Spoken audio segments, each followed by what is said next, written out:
Muy buenos días, hermanos, que Dios los bendiga.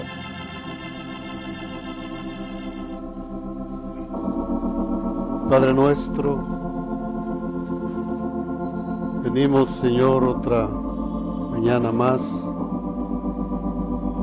buscando tu rostro, buscando hallar gracia delante de ti, para no ser solamente oidores, sino que además de oír podamos hacer, Señor. Padre, estamos convencidos que la carne jamás va a hacer algo de tu voluntad. Señor, necesitamos mucha gracia. Como dice el corito, gracia diaria para obedecer a la fe, para poder andar en las obras que tú has preparado para tus hijos desde antes de la fundación del mundo. Señor, ayúdanos, vístenos de vestiduras blancas, como tus vestiduras, Señor. Por favor, te lo pedimos en el nombre de Cristo. Amén.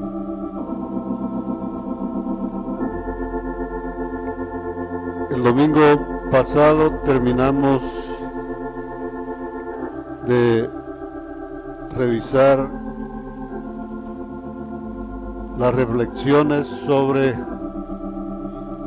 algunas de las pruebas por las que Dios hizo pasar al pueblo de Israel.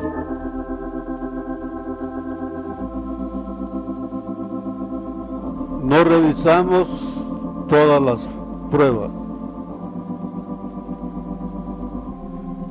Yo quisiera que prestaran atención al hecho de que no solo recibamos la enseñanza. Cada una de las pruebas que revisamos tiene que ver con una jornada. Revisamos 9 pruebas. Pero eso significa que escudriñamos solo una parte de lo que corresponde a 9 jornadas. Y de acuerdo a Números 33 son 42 jornadas. Así como hay 42 generaciones para dar a luz la vida de Cristo. O sea, el mensaje es, se corresponde una cosa con la otra.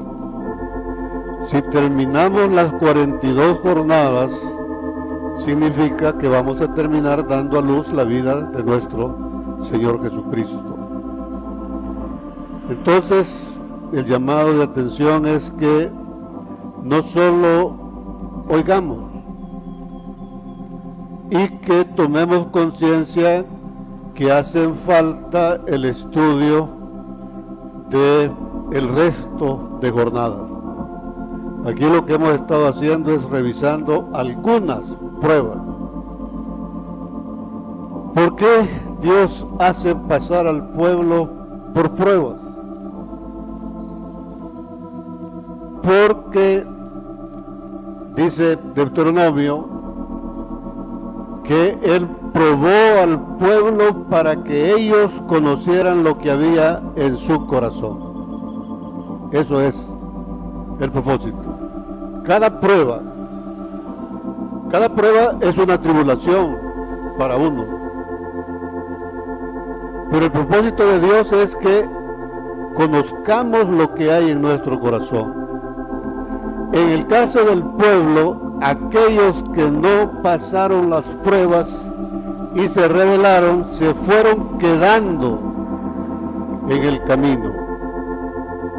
Es como que si una parte de nuestra vieja naturaleza se va quedando para que cuando avancemos ya llevamos menos carga de la carne que hay en nosotros. Cada prueba es una tribulación para nosotros. La idea de Dios es enseñarnos que cuando se llegue a Canaán, lo que va a llegar ahí es puro. Porque toda la mala generación murió en el desierto. Y entra la nueva. Entonces, toda nuestra vieja naturaleza tiene que morir en ese desierto, en esas pruebas que el Señor nos va poniendo a cada uno según el problema que tengamos. El apóstol Pablo, entendiendo este mensaje, él escribe en Hechos, dice: es necesario que a través de muchas tribulaciones entremos en el reino. Canaán es el reino. Canaán representa el reino de Dios. Entonces dice, es necesario que a través de muchas tribulaciones, esas pruebas, vamos a entrar en el reino. El apóstol Pedro también entiende el mismo mensaje. Y él dice que nosotros renacimos para una esperanza incorruptible. Él quiere que cada uno de nosotros experimentemos la salvación tan grande que Dios tiene preparados para el tiempo postrero, para nosotros. Pero ahora es necesario que seáis probados en diversas pruebas para probar la fe. El mismo mensaje. No fue un invento de Pablo ni de Pedro. Eso sale de la figura del viaje de Israel.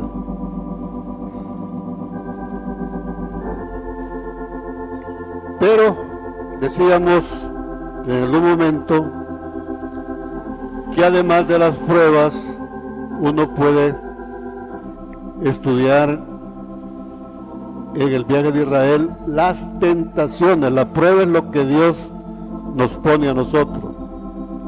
La tentación es de nosotros para con Dios. El mandato es que escudriñemos el viaje de Israel, todo. Aquí solo estamos dando un bosquejo muy general, imagínense. Hemos revisado 9 pruebas hasta ahorita. O sea que estudiar el viaje es algo serio. Y ahí dice claramente que lo debemos de estudiar para que no cometamos los errores que ellos cometieron. Dice la Escritura que de Sinaí hasta Cádiz el pueblo de Dios tentó a Dios 10 veces. El mismo Señor Jehová lo menciona. Me han tentado desde 10 veces, desde Sinaí hasta Cades Barnea. ¿Qué es una tentación? Una tentación es el deseo de hacer algo inmediatamente que nos provoca dolor inmediato, pero que a la larga sabemos que nos va a hacer daño. Sin embargo, la tentación es tan fuerte que terminamos haciendo. No sé si han visto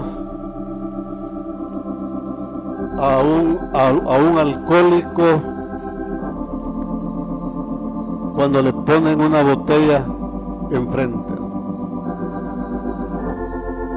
tal vez ha hecho el propósito de ya no tomar y le ponen la botella enfrente y ahí se acabó. Esa es una tentación que le va a provocar un placer inmediato, pero que a la larga le va a producir daño, y él lo sabe. Lo mismo sucede con las drogas, lo mismo sucede con la comida.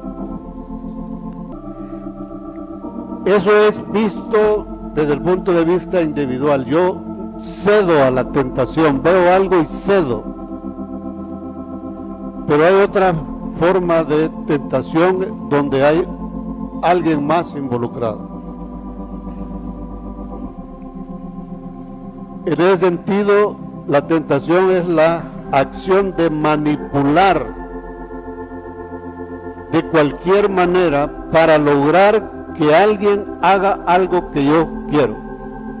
Lo manipulo y la manipulación consiste en darle algo. La tentación está en eso, darle algo que le ofrezca placer. Dios nos prueba a nosotros. Dice que Él no tienta a nadie, pero nosotros podemos tentar a Dios, ¿no? En el caso del pueblo de Israel, ellos tentaron a Dios 10 veces, obligando a Dios para que Dios hiciera algo que ellos querían, no que Dios quería. Lo obligaban. Queremos agua, queremos carne y ya.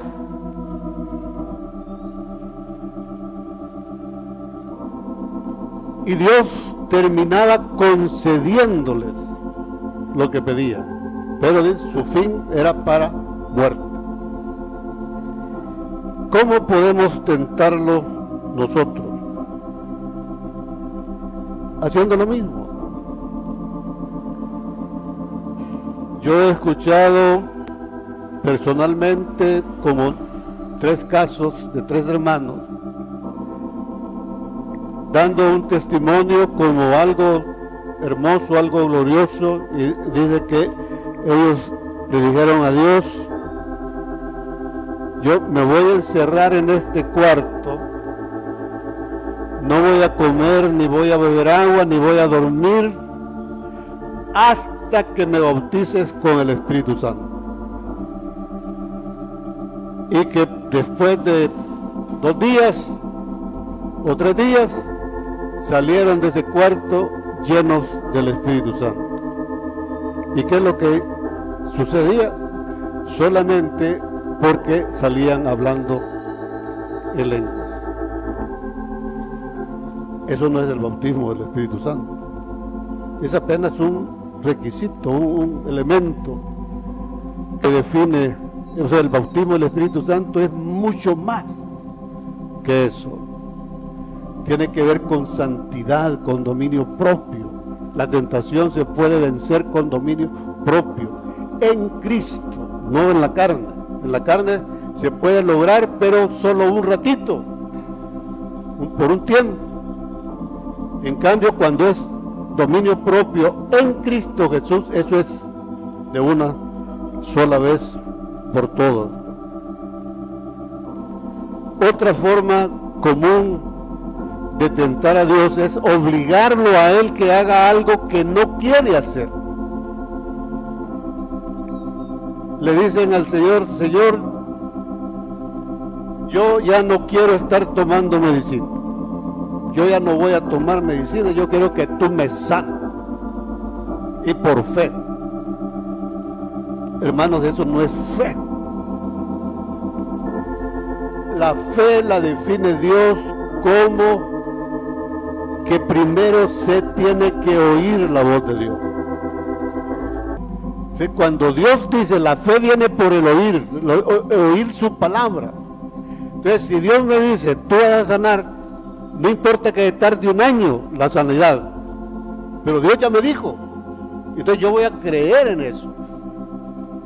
Pero cuando yo le digo a Él de manera unilateral, sin haber oído a Dios, ya no me voy a tomar la medicina, yo quiero que hasta que tú me sanes, lo más seguro es que va a morir. o si se sana, es para muerte espiritual. No lo digo yo, sino que lo dice la palabra. Es estar obligando a Dios a hacer algo que Él no quiere hacer, por lo menos no lo quiere hacer todavía. Podemos tentar a Dios aún haciendo lo que Él quiere que hagamos. Él quiere tener intimidad con nosotros. Entonces, yo quiero tener intimidad con Él. Entonces, ahí concuerdan los dos pensamientos, los dos deseos. Él quiere que yo esté con Él. Él quiere que cada uno de nosotros esté con Él. Y también nosotros queremos estar con Él. Pero yo quiero que sea ya. Sin pasar por todo el proceso, sin abrazar la cruz, simplemente ya. Y Dios lo que quiere es que esté ahí, pero antes tengo que librarme de toda mi vieja naturaleza. Así Él me va a recibir. La tentación típica de este tipo es la que hizo el diablo con Eva. Él le presentó un fruto agradable, que es la ciencia del bien y del mal, es conocimiento. Ella lo encontró codiciable, agradable. Dios le había dicho que Él quería que ella y Adán fueran hechos a su imagen y semejanza. Pero para que fueran hechos a su imagen y semejanza tenían que comer del fruto del árbol de la vida. No era inmediato. En cambio, Satanás le dice: si comes de este fruto, tú vas a ser como Dios ya. Ese es el engaño, ¿no? Hermanos, eso no solo está escrito para que lo oigamos, debemos de ponerlo por obra. Si no lo hacemos, si solo oímos que hay 42 jornadas y que es importante que debemos revisar una por una para ir viendo cuál es la tipología que hay ahí, para que me guíe cómo voy a ir yo avanzando de jornada en jornada, de gloria en gloria. Si no hago eso,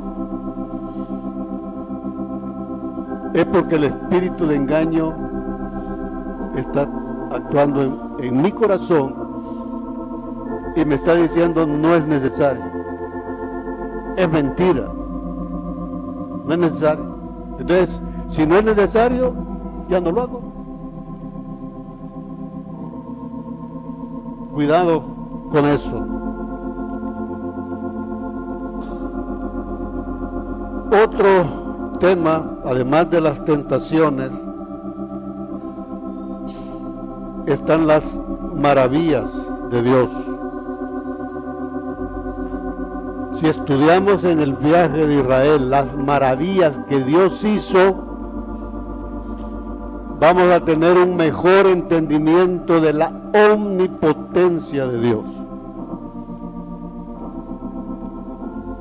Dios es omnipotente. Ahí hay muchas maravillas.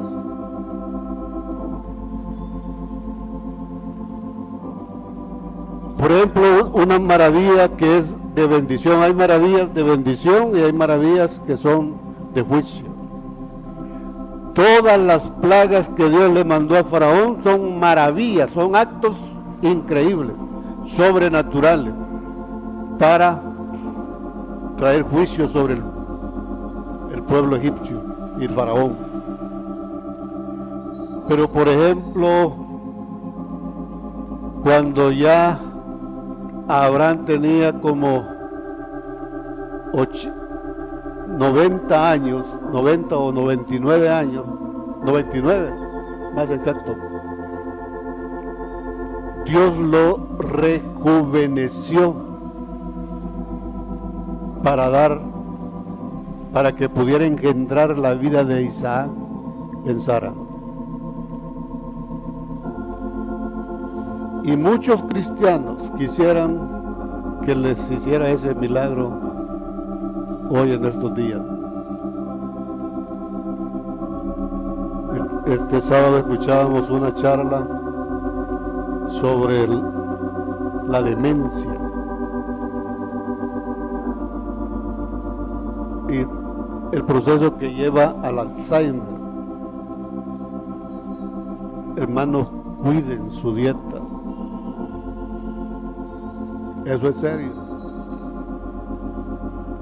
Yo creo que aquí vemos varios que ya vamos en ese caminito. Hay que comer sano, hay que encaminarse hacia eso. Algún daño que hay daños que ya están hechos, pero podemos detenerlo. Entonces Dios hace maravillas. ¿Sí? Puede ser una maravilla para bendición, en el caso de Abraham, o maravillas para maldición, como en el caso de Faraón. Solo estoy dando datos para que ustedes sepan que podemos estudiar el viaje de Israel siguiendo esos lineamientos. Esta mañana quiero iniciar unas pocas reflexiones sobre el sacerdocio y los sacrificios, que es otro tema dentro del viaje de Israel. O sea, fue de las pruebas, las jornadas, tentaciones, las maravillas, y también está el sacerdocio y los sacrificios. Entre todas las ordenanzas que Dios le dio a Moisés para que se las enseñara al pueblo, estaba la institución del sacerdocio y la descripción de todos los sacrificios que ellos tenían que hacer. Hermanos, en la primera congregación que estuve, yo era líder ahí, nunca hubo un discipulado acerca de este tema. En la segunda congregación donde he estado, se mencionaba la importancia del sacerdocio, pero tampoco hubo un discipulado acerca de él. Y hermanos, el sacerdocio es una condición básica para el pueblo de Dios. Todos nosotros deberíamos de ser sacerdotes. Antes de ser apóstol, antes de ser profeta, antes de ser pastor, deberíamos de haber buscado lo que es el sacerdocio. Pero hermanos, se los enfatizo, el sacerdocio es algo básico para el pueblo de Dios.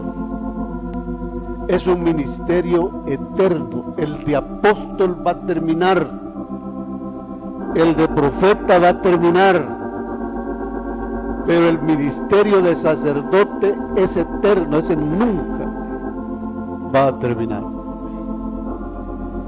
Entonces es importante que mencionemos algunas cosas. Yo solo voy a dar como un bosquejo ahorita, por una línea de pensamiento por donde podemos ir cuando estemos estudiando el viaje. Algo básico que ya sí lo hemos mencionado varias veces,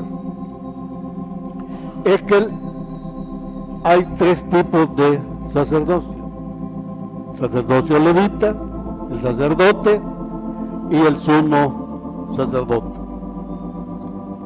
En la figura aparecen como tres cosas individuales, tres cosas aparte, como que si no tuvieran relación. Pero es la figura. En la práctica, en el cumplimiento de esa figura, la idea es que cada uno de nosotros va a pasar por esas tres etapas.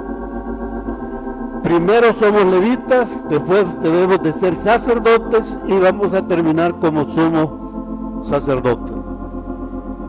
No es algo que a mí se me ha ocurrido.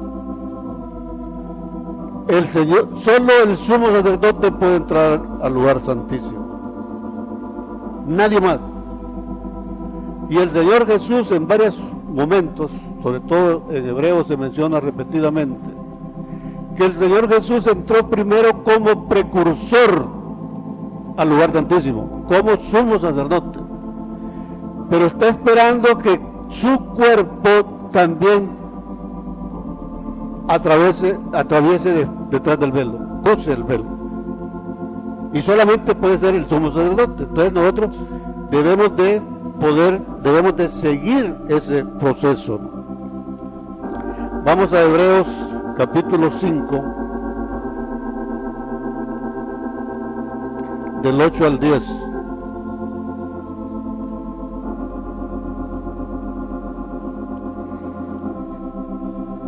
Dice, y aunque era hijo, por lo que padeció, aprendió la obediencia. Y habiendo sido perfeccionado, cosa que Él también desea para nosotros, los 5 ministerios de la iglesia son dados para perfeccionar a los santos. Él fue perfeccionado aprendiendo a obedecer. Nosotros necesitamos aprender a obedecer. Por eso tenemos padres, hijos, deben de aprender a obedecer a vuestros padres. Para eso tenemos maestros, alumnos tienen que aprender a obedecer a sus maestros. Eso ya no existe. Cuando yo llegué al bachillerato, al Instituto Nacional Francisco Menéndez,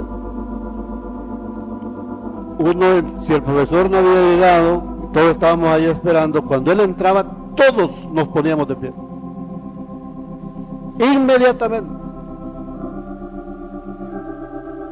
Si alguien no se ponía de pie, lo mandaban al sótano a hacer flexiones con fusiles, porque antes eso tenía un régimen militar.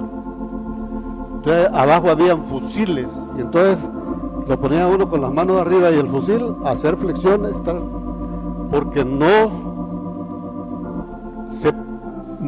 se paró cuando el profesor entró. Y uno tenía en coro, buenos días profesor, en coro. Se perdió todo eso. Hay que aprender a obedecer. Para eso tenemos jefes en los trabajos. Esos son los campos de entrenamiento. Y cuando aprendemos a obedecer en esos lugares, lo pequeño, vamos a ir a aprender a obedecer al maestro de maestros, al amo de todos los amos, al rey de reyes. Hermanos, es un requisito. Entonces dice aquí, y aunque era hijo, por lo que padeció, aprendió la obediencia. Más claro no puede estar. O sea, aprender a obedecer es sufrido. Por lo que padeció, él aprendió a obedecer. Y habiendo sido perfeccionado, vino a ser autor de eterna salvación para todos los que le obedecen. Si no obedecemos, no hay salvación. Eso es lo que quiere decir, ¿no? Y luego en el 10 dice, y fue declarado por Dios sumo sacerdote. Eso quiere decir que antes no era. O sea, cuando pasó el velo, cuando cruzó el velo, habiendo sido perfeccionado, él fue declarado sumo sacerdote. Él fue sacerdote durante 3 años y medio, del Jordán a la cruz. Y obviamente en la etapa anterior, si uno sigue la línea de pensamiento, él fue un levita. Entonces, en el Antiguo Testamento aparecen como 3 cosas independientes, pero en el cumplimiento es algo que debemos, es un proceso por el cual debemos de pasarnos. Entonces es importante que lo estudiemos. El levita, que es la primera etapa, es algo parecido como la parábola del sembrador, que viene el sembrador que va poniendo la semilla y encuentra uno, dice que en tierra, en la primera tierra, que era una tierra mala, la otra tenía cardos y espinos, hasta que llegó a la buena tierra. Entonces ahí lo ponen como 4 tipos de tierra diferentes, pero yo comienzo así como la primera tierra, hasta que sea una tierra que dé el fruto al 100 por 1.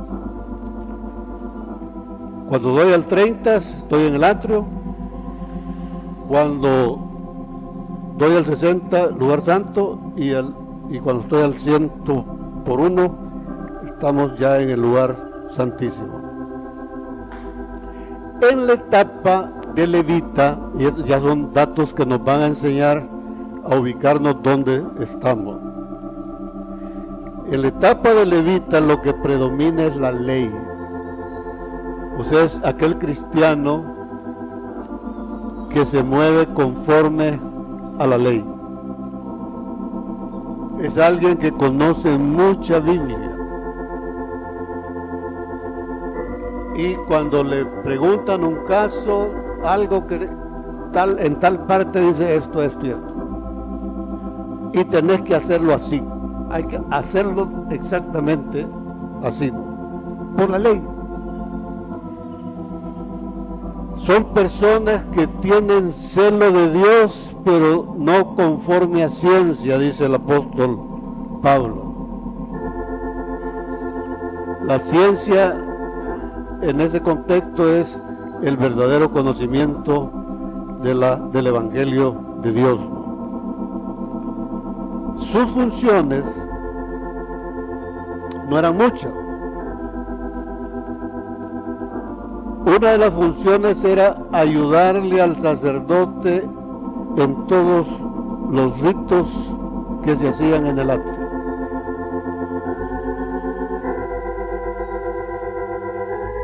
Otra función era desarmar el tabernáculo. Otra función era trasladar el tabernáculo. Cuando se iba de un lugar a otro, desarmaban el tabernáculo y lo llevaban sobre sus hombros, todos los elementos, y al llegar a la nueva jornada, ahí lo volvían a armar, no a voluntad propia, nadie podía decir aquí queda bonito, no, como Dios lo había establecido. Y una función más, vamos a Primera de Crónicas,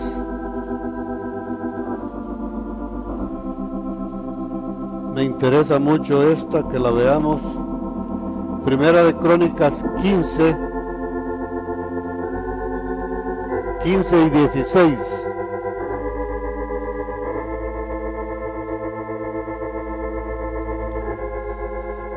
Y los hijos de los levitas trajeron el arca de Dios puesta sobre sus hombros en las barras, como lo había mandado Moisés, conforme a la palabra de Jehová. O sea que no era cuestión de Moisés, sino que era la voluntad de Dios.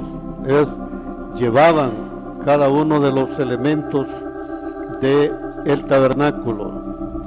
Versículo 16. Asimismo dijo David a los principales de los levitas que designasen de sus hermanos a cantores con instrumentos de música, con salterios y arpas y címbalos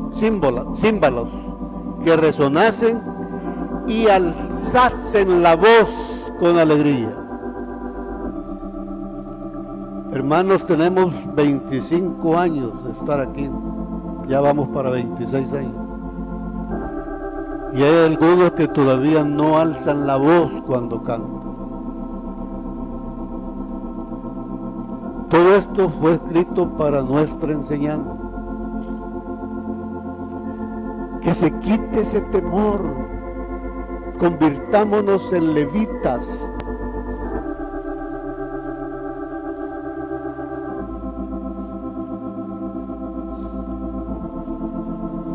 Cuando se habla de llevar los muebles, recuerden que allí habían muebles y habían accesorios, paletas, cucharas, garfios, cosas así, que se usaban para la cuestión de los sacrificios.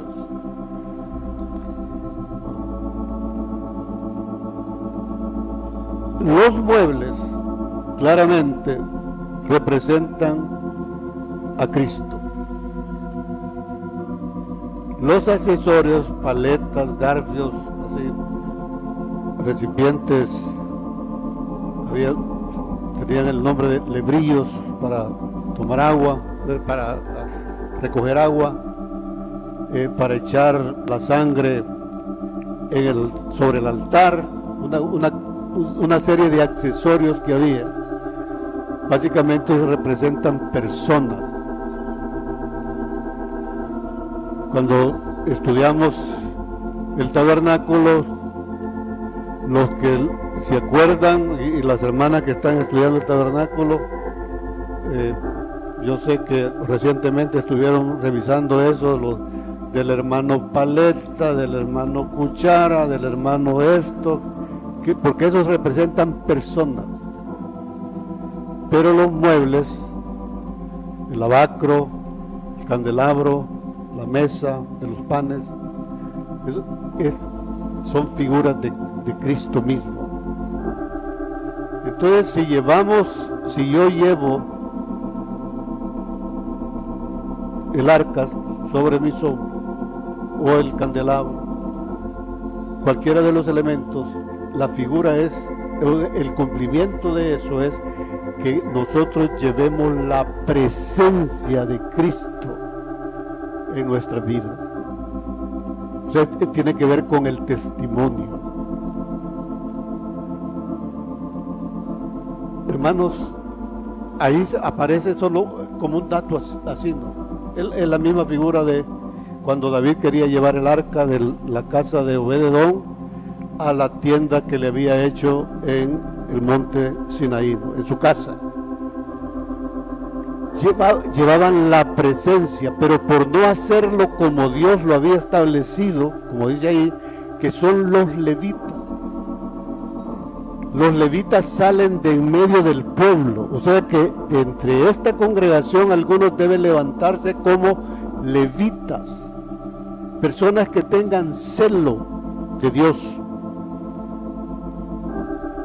Pero en la etapa de levita ese celo es conforme a la ley, es así como obligatorio, todas las cosas son obligatorias. Así tiene que ser esto. El problema se da, o sea, el levita no puede tomar la decisión de decir que el sacerdote está equivocado. O sea, el levita hace lo que el sacerdote dice. Pero el levita no puede decir, esto no me parece. Yo pienso que es mejor de esta manera, o creo que Dios piensa que es de esta manera.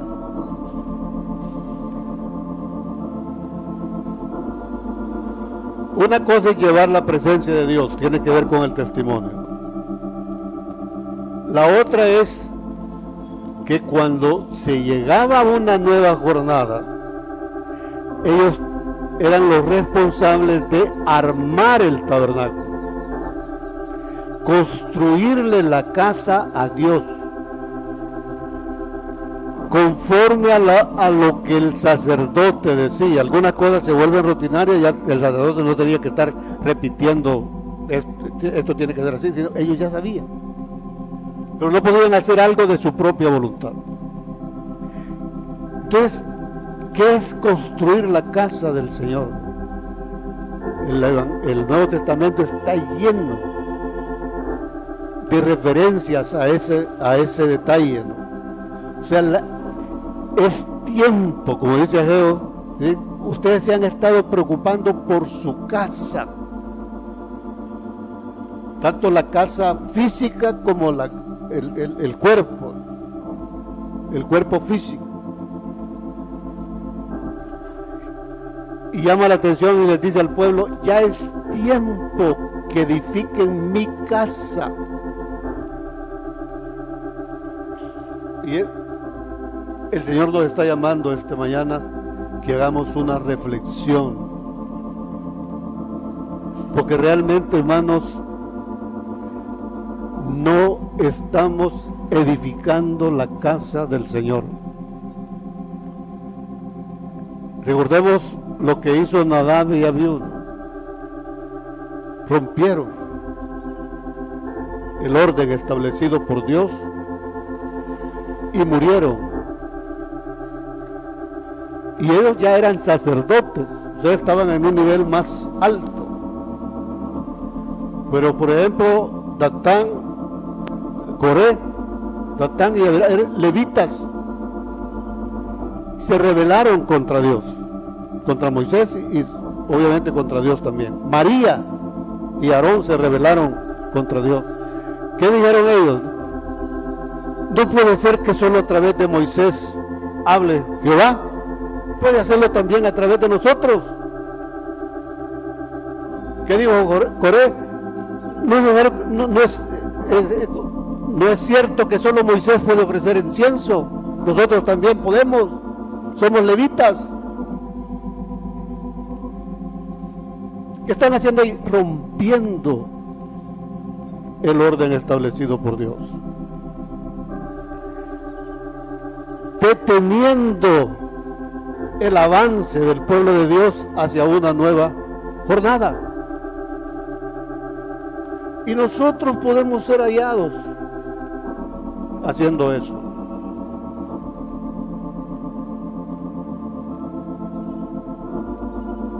En esta congregación ya hay hermanos, lo puedo decir delante de Dios, que ya recibieron el llamamiento para el sacerdocio levítico. Ahora la idea es empaparse de eso, es agarrar el libro, estudiar el viaje de Israel y comenzar a revisar todo lo que diga sobre los levitas y ver sus funciones y luego aplicar eso, la figura, ver la explicación en el Nuevo Testamento. Sencillo, entenderlo para mí es sencillo. Debemos de llevar la presencia de Dios a todas partes. Lo estamos haciendo. Los demás ven a Cristo en nosotros. Debemos de edificar su casa.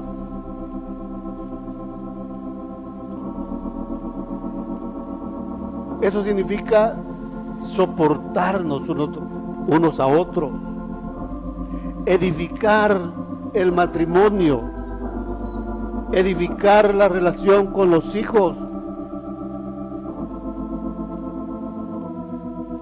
enseñarle a nuestros hijos el temor de Jehová.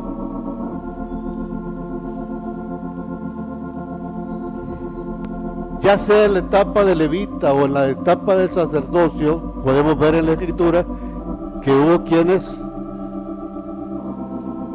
se oponían. Eso es completamente normal. Uno lo ve en el Nuevo Testamento, como los apóstoles se peleaban unos con otros y le reargumentaban a Jesús. Esto es normal. Yo lo que siempre les he pedido y les pido de todo corazón, que ustedes, cuando tengan al frente, sean responsables de algún grupo, hagan lo mismo. Todos tienen derecho a decir tal cosa no es así. Todo. Pero ojo, si alguien dice tal cosa no es así, es porque sabe cómo es. Es lógico. Y si sabe cómo es, debe decirnos cómo es, para que podamos avanzar. Porque si solo decimos no es así, pero no hay más explicación, entonces lo que estamos creando división, no estamos edificando. A veces no nos damos cuenta de que estamos haciendo eso. Entonces debemos de tener mucho cuidado. Entonces, ¿y cuál es la otra función? Cuando pasamos a una nueva jornada, o sea, más bien cuando termina una jornada para pasar a la otra, hay que olvidarnos, deshacer lo que teníamos para volver a construirlo más adelante. Como dice el apóstol Pablo, todo lo que he ganado ya es pasado, pero sigo a la meta buscando la perfección. Dejando los rudimentos de la doctrina de Cristo, vamos adelante a la perfección. O sea, que no se nos olvide eso, debemos estar pensando siempre adelante. Y la otra función es la alabanza. O sea, los levitas tenían que ver con alabanza. Designaban a los principales de los levitas. Y uno puede encontrar en la Escritura que esta gente se esforzaba para que su alabanza fuera lo mejor posible. Ya hemos dicho que pasaban ensayando 48 semanas en el año para alabar a Dios 2 semanas y luego esperar otra vez que le tocara su turno.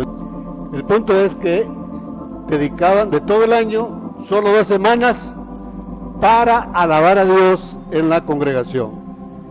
El resto de tiempo era ensayando. Y ensayaban con música. Ahora, ese cambio va a ser difícil.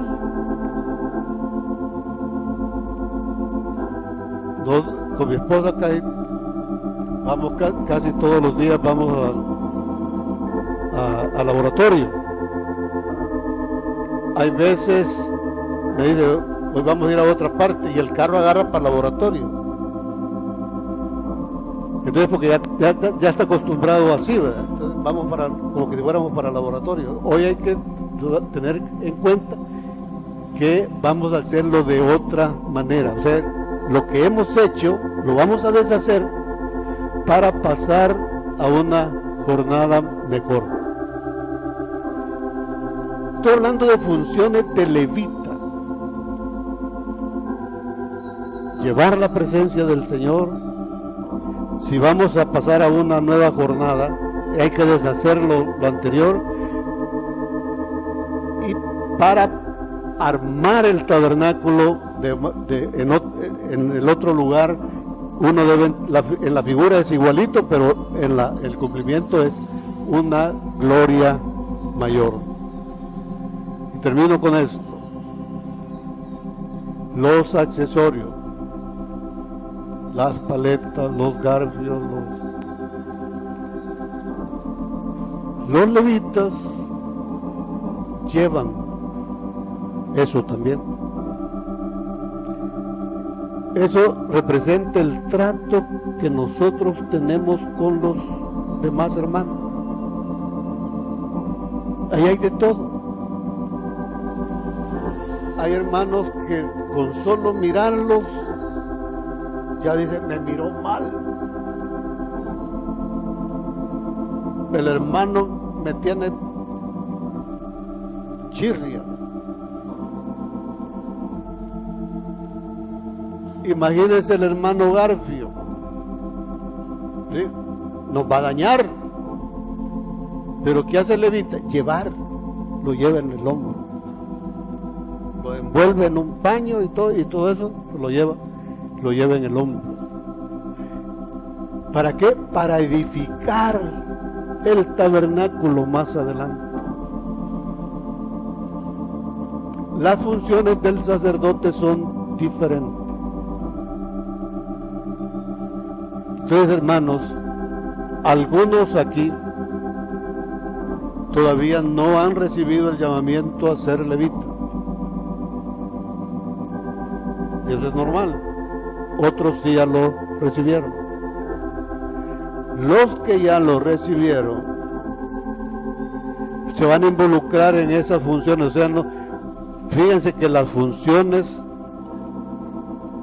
solo una de ellas tiene que ver con la parte logística, es hacer la limpieza de todo lo que queda de los sacrificios. Eso sí tiene que ver con barrer, proyectar los coros, hacer la limpieza allá afuera, servir refrigerios cuando hay algo, tener un convivio. Todas son funciones accesorias. ¿Y por qué Dios permite que haya ese tipo de compañerismo? Porque ahí va a salir adelante el hermano Garfio, el hermano, como hay uno que solo recoge, no recuerdo cómo es que asadón, no va. Hay un instrumento que recoge la ceniza, todo para acá.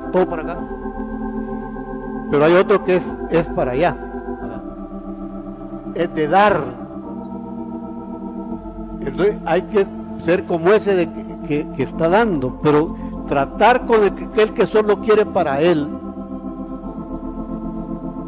Bracero. Es para recoger la brasa. Ahí tiene. Busquemos alguna escritura en el Nuevo Testamento. Va a tener que ver con eso. ¿Qué es el brasero? El brasero es para llevar las brasas, porque hay hermanos que arden, ¿verdad? Entonces de esa manera vamos a ir edificando el tabernáculo. Cada uno de nosotros debe pensar en edificar la casa de Dios, no destruirla. Amén. Que Dios me lo bendiga, hermano.